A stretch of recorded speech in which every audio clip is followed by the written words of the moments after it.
Hello दोस्तों, आपका स्वागत है इस वीडियो को देखने के लिए। यह वीडियो बहुत ही इंटरेस्टिंग होने वाला है क्योंकि इस वीडियो में हम जानने वाले हैं कि आखिर हमें पसीना क्यों आता है और अगर हमारे शरीर में बहुत सारा पसीना आ रहा है तो उसके क्या क्या कारण हो सकते हैं और क्या बहुत सारा पसीना आना हमारे लिए लाभदायक है, इसके बारे में भी जानेंगे। तो आपसे रिक्वेस्ट है कि आप पूरा वीडियो ध्यान से ज़रूर देखिएगा। तो चलिए शुरू करते हैं।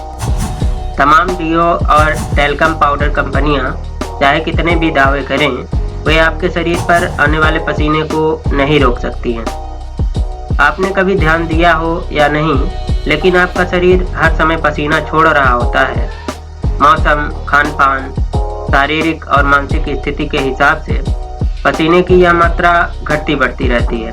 यानी कि अगर आप कसरत कर रहे हैं या कहीं स्टेज पर बोलने वाले हैं या फिर आपने कुछ मसालेदार खा लिया है तो गर्मी लगना और पसीना आना तो लाजमी है। लेकिन अगर मौसम का पारा चढ़ने के अलावा पीछे बताई गई परिस्थितियों में से किसी भी परिस्थिति में आपको अगर पसीना आता है तो यह आपके स्वस्थ होने की निशानी है। यानी कि अगर आपको इन सारी चीज़ों से पसीना आ रहा है तो यह माना जाता है कि आपका शरीर स्वस्थ है।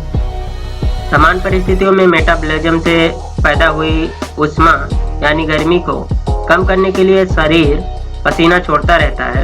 यह प्रक्रिया शरीर में लगातार चलती रहती है, इसलिए थोड़ा पसीना आना तो बनता ही है। लेकिन कसरत करते हुए हमें ज़्यादा ऊर्जा की ज़रूरत होती है, इसलिए यह प्रक्रिया तेज़ी से होने लगती है और पसीना भी ज़्यादा आने लगता है। यही बात मसालेदार खाने पर भी लागू होती है। यानी कि जब आप मसालेदार खाना खाते हैं तो उसमें ज़्यादा ऊर्जा होती है, जिसे बर्न करने के लिए आपका शरीर गर्म होता है और उसको कंट्रोल करने के लिए आपके शरीर से पसीना निकलता है। हमारे शरीर में तकरीबन 30 से 40 लाख श्वेत ग्रंथियाँ यानी कि पसीना छोड़ने वाली ग्रंथियाँ होती हैं। यह त्वचा के नीचे रहने वाली बारीक घुमावदार नालियाँ होती हैं। यानी ये त्वचा के नीचे बारीक घुमावदार नालियों की तरह बनी होती हैं, जो शरीर के तापमान को नियंत्रित करने का जरूरी काम करती हैं। यह जानना बहुत ही दिलचस्प है कि शरीर के अलग अलग अंगों में पाई जाने वाली श्वेत ग्रंथियां भी अलग अलग तरह की होती हैं, जैसे कि एपोक्राइन, एक्रेन और सबेसियस। वर्कआउट के दौरान जिन ग्रंथियों से पसीना आता है वे एपोक्राइन ग्लैंड कही जाती हैं। यह ग्रंथियां बगलों यानी आपके कांख और आपके गुप्त अंगों के आसपास होती हैं। इन ग्रंथियों से आने वाला पसीना शरीर में एड्रेनालाइन हार्मोन रिलीज होने पर बनता है। एपोक्राइन ग्लैंड से निकलने वाले पसीने में थोड़ी मात्रा में प्रोटीन और कार्बोहाइड्रेट की भी होती है, इसलिए अक्सर बाजुओं के आसपास कपड़ों पर पसीने के दाग बन जाते हैं। यानी कि जो हमारे कांखों से होकर पसीना निकलता है उसमें थोड़ी मात्रा प्रोटीन और कार्बोहाइड्रेट की होती है, इसलिए हमारे कपड़ों पर दाग बन जाते हैं। इसमें पैदा होने वाली गंध शरीर में रहने वाले हेल्दी बैक्टीरिया की उपस्थिति के कारण होती है। इसका मतलब यह हुआ कि यदि आपके पसीने से गंध आ रही है तो आपको चिंता करने वाली कोई बात नहीं है, क्योंकि यह हेल्दी बैक्टीरिया होने का सिंबल देती हैं।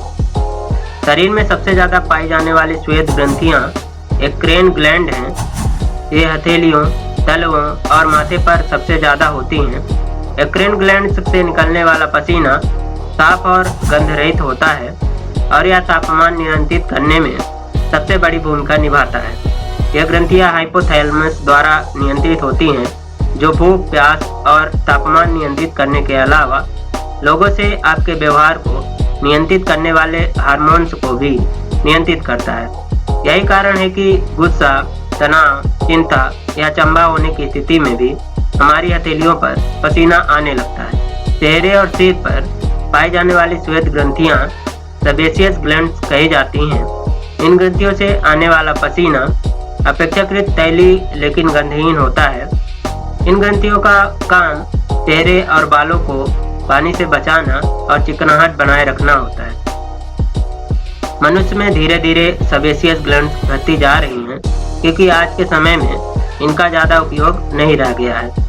इसके अलावा शरीर के इन हिस्सों में भी तापमान नियंत्रण का मुख्य काम एक्रेन ग्लैंड्स की ही करती हैं। शरीर में कम या ज़्यादा पसीना आना हमेशा चिंताजनक होता है। कम पसीना आने की वजह आमतौर पर डिहाइड्रेशन होता है। इसे खूब पानी पीकर और कसरत कर सामान्य किया जा सकता है, लेकिन ज़्यादा पसीना आना अपेक्षाकृत चिंताजनक बात हो सकती है। इसे विज्ञान की भाषा में हाइपरहाइड्रोसिस कहते हैं, या कई बार मधुमेह, इन्फेक्शन, लिम्फेटिक ट्यूमर का लक्षण हो सकता है। इसके अलावा शराब का ज़्यादा सेवन भी आपको इसका शिकार बना सकता है। इन दोनों ही समस्याओं से निपटने का पहला उपाय आपके जीवन शैली में सुधार करना हो सकता है। तो आज के वीडियो में इतना ही। मिलते हैं किसी अन्य इसी तरह के इंटरेस्टिंग वीडियो के जरिए। तब तक के लिए धन्यवाद।